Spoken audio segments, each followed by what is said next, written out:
ಪ್ರಿಯ ವಿದ್ಯಾರ್ಥಿಗಳೇ, ಇಂದು ನಮ್ಮ ಯೂಟ್ಯೂಬ್ ಚಾನಲಲ್ಲಿ ಯಾರೆಲ್ಲ ಡಿಗ್ರಿ ಮುಗಿಸಿರೋ ಅಂಥ ವಿದ್ಯಾರ್ಥಿಗಳಿಗೆ ಉನ್ನತ ಶಿಕ್ಷಣದ ಬಗ್ಗೆ ಆಸಕ್ತಿ ಇದ್ದು ಹೊರದೇಶದಲ್ಲಿ ಓದಬೇಕು, MS ಮಾಡಬೇಕು ಅಂತ ಏನೆಲ್ಲ ಆಸೆ ಇಟ್ಕೊಂಡಿದ್ದೀರಿ ಅವ್ರಿಗಾಗಿ ನಡೆಯುವಂಥ ಒಂದು ಎಕ್ಸಾಮ್ ಬಗ್ಗೆ ಇಂದು ಮಾಹಿತಿ ಕೊಡ್ತಾ ಇದ್ದೀನಿ.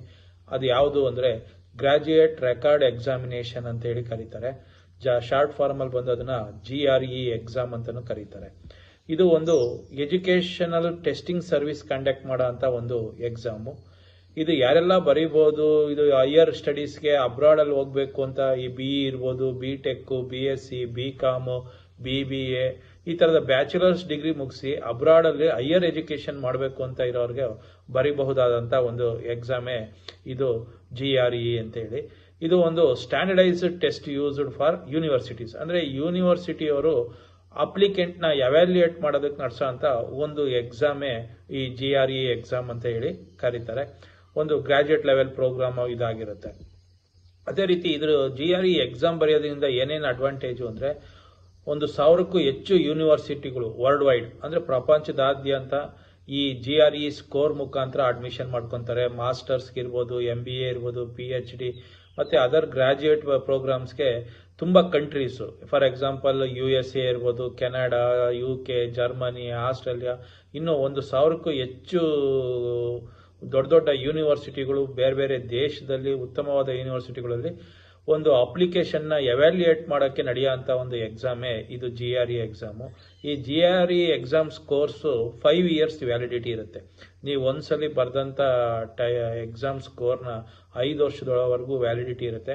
ಅಷ್ಟರೊಳಗೆ ಯಾವಾಗ ಬೇಕಾದರೂ ನೀವು ಯಾವ ದೇಶದ ಯೂನಿವರ್ಸಿಟಿಗೆ ಬೇಕಾದರೂ ಜಾಯ್ನ್ ಆಗೋಂಥ ಒಂದು ಅವಕಾಶ ಇರುತ್ತೆ. ಅಂದರೆ ಈ ಎಕ್ಸಾಮು ಒಂದು ಅನುಕೂಲ ಏನಂದರೆ ವರ್ಷೆಲ್ಲ ನಡೆಯುತ್ತೆ. ಒಂದು CBT ಎಕ್ಸಾಮ್ ಅಂದರೆ ಕಂಪ್ಯೂಟರ್ ಬೇಸ್ಡ್ ಟೆಸ್ಟ್ ಅಂತೇಳಿ ಕರೀತಾರೆ. ಇದು ವರ್ಷೆಲ್ಲ ನಡೆಯುತ್ತೆ. ವರ್ಷದಲ್ಲಿ ಒಬ್ಬ ವಿದ್ಯಾರ್ಥಿ 5 ಸಲ ಬರೆಯುವಂಥ ಒಂದು ಅವಕಾಶನೂ ಸಹ ಇರುತ್ತೆ. ಈ ಎಕ್ಸಾಮ್ ಪ್ಯಾಟ್ರನ್ ಎಲ್ಲ ಏನಿರುತ್ತೆ ಅಂದರೆ ವರ್ಬಲ್ ರೀಸನಿಂಗ್ ಇರುತ್ತೆ, ಇದ್ರ 27 ಕ್ವಶನ್ಸ್ ಇರುತ್ತೆ. ಅದೇ ರೀತಿ ಕ್ವಾಂಟಿಟೇಟಿವ್ ರೀಸನಿಂಗ್ ಇರುತ್ತೆ, 27 ಕ್ವಶನ್ಸು.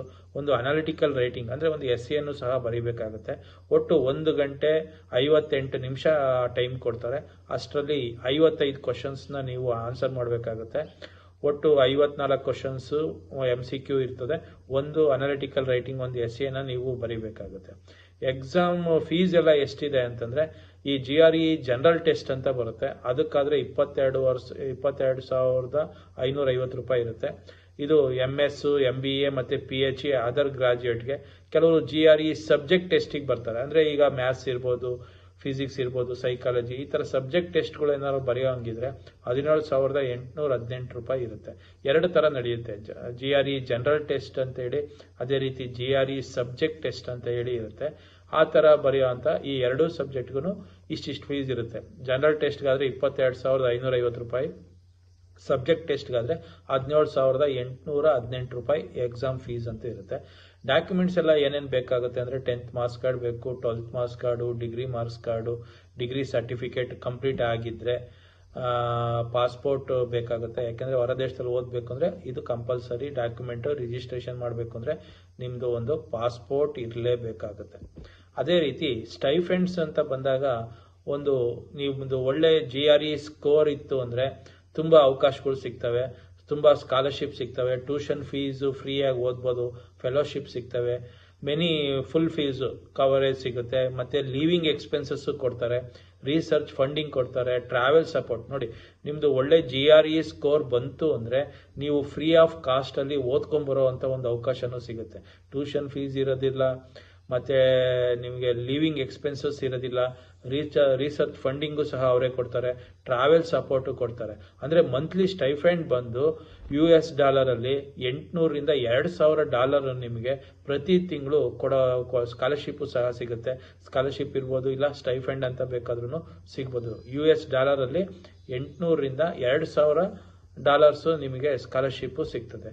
ಈ ಎಕ್ಸಾಮ್ ಸೆಂಟರ್ಸ್ ಕರ್ನಾಟಕದಲ್ಲಿ ಎಲ್ಲೆಲ್ಲಿ ನಡೆಯುತ್ತೆ ಅಂತ ಬಂದಾಗ ಪೂರ್ತಿ ಎಕ್ಸಾಮ್ ನಡೆಯೋದು ಕರ್ನಾಟಕದಲ್ಲಿ ಬೆಂಗಳೂರಲ್ಲಿ ಮಾತ್ರ. ಅದರಲ್ಲಿ 4 ಕಡೆ ಕೊಟ್ಟಿದ್ದಾರೆ. ಪ್ರೊಮೆಟ್ರಿಕ್ ಟೆಸ್ಟ್ ಸೆಂಟರ್ ಅಂತಿದೆ ವೈಟ್ ಫೀಲ್ಡಲ್ಲಿ, ಅಲ್ಲಿ ನಡೀಬೋದು.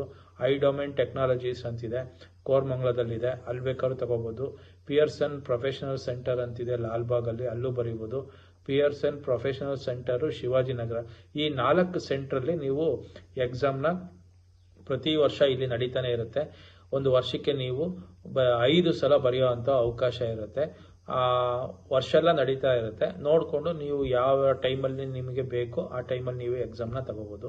ಇಲ್ಲಿ ಟಾಪ್ ಯೂನಿವರ್ಸಿಟೀಸು ಈ ಸ್ಕೋರ್ನ ಯಾರ್ಯಾರು ಅಕ್ಸೆಪ್ಟ್ ಮಾಡ್ತಾರೆ ಅಂದರೆ MIT USA Stanford university, Harvard university, university of California, Cambridge Mellon university, Cornell university, Columbia university, university of Washington, ಇದೇ ಥರ university of Oxford, university of Cambridge, imperial college London, London school of economics, university of Toronto, university of British Columbia, McGill university, university of Waterloo, ಈ ಥರ ತುಂಬ ದೊಡ್ಡ top ಯೂನಿವರ್ಸಿಟಿಗಳಲ್ಲಿ MS ಇರ್ಬೋದು, ಈ ಥರದ masters ಇರ್ಬೋದು, ಓದೋ ಅಂಥ ಅವಕಾಶ ಈ GRE ಸ್ಕೋರ್ ಮುಖಾಂತರ ಸಿಗುತ್ತೆ. ಇದು ಒಂದು ಉತ್ತಮವಾದ ಎಕ್ಸಾಮು. ಯಾಕೆಂದರೆ 1,000ಕ್ಕೂ ಹೆಚ್ಚು ಯೂನಿವರ್ಸಿಟಿಗಳಲ್ಲಿ ಮಾಸ್ಟರ್ಸ್ ಇರ್ಬೋದು, ಹೈಯರ್ ಎಜುಕೇಷನ್ MS ಮಾಡೋ ಅಂಥ ಒಂದು ಅವಕಾಶ ಇರುತ್ತೆ. ಒಂದು ಒಳ್ಳೆ ಸ್ಕೋರ್ ಮುಖಾಂತರ ನೀವು ಸೇರಿಕೊಂಡ್ರೆ ಫ್ರೀಯಾಗಿ ಓದೋ ಅವಕಾಶ ಸಿಗುತ್ತೆ. ಟ್ರಾವೆಲಿಂಗ್ ಎಕ್ಸ್ಪೆನ್ಸಸ್ಸು ಸಿಗುತ್ತೆ. ಅದೇ ರೀತಿ ಲೀವಿಂಗ್ ಎಕ್ಸ್ಪೆನ್ಸಸ್ ಪ್ರತಿಯೊಂದು ಫ್ರೀಯಾಗಿ ಓದೋ ಅವಕಾಶನೂ ಒಳ್ಳೆ ಮಾರ್ಕ್ಸ್ ತೆಗೆದ್ರೆ ನಿಮಗೆ ಸಿಗುತ್ತೆ. ಇದರ ಸ್ಕೋರ್ ಬಂದು 5 years ವ್ಯಾಲಿಡಿಟಿನೂ ಇರುತ್ತೆ. ವರ್ಷ ಎಲ್ಲ ನಡೆಯೋ ಅಂಥ ಒಂದು ಎಕ್ಸಾಮು. ವರ್ಷದಲ್ಲಿ ನೀವು 5 times ಬರೀಬೋದು. ಯಾರೆಲ್ಲ ಅಬ್ರಾಡಲ್ಲಿ ಓದಬೇಕು ಅಂದ್ಕೊಂಡಿದ್ದೀರಿ, MBA ಇರ್ಬೋದು, PhD ಇರ್ಬೋದು, ಮಾಸ್ಟರ್ಸ್ ಇರ್ಬೋದು, ಈ ಥರ ಓದಬೇಕು ಅಂತ ಆಸೆ ಇಟ್ಕೊಂಡಿದ್ದೀರಿ, ದಯವಿಟ್ಟು ಈ ಎಕ್ಸಾಮ್ನ ತಗೊಳ್ಳಿ. GRE ಎಕ್ಸಾಮ್ ಅಂತ ಹೇಳಿ ಕರೀತಾರೆ, ಗ್ರ್ಯಾಜುಯೇಟ್ ರೆಕಾರ್ಡ್ ಎಕ್ಸಾಮಿನೇಷನ್ ಅಂತೇಳಿ. ಎಲ್ರಿಗೂ ಒಳ್ಳೆಯದಾಗಲಿ. Thank you.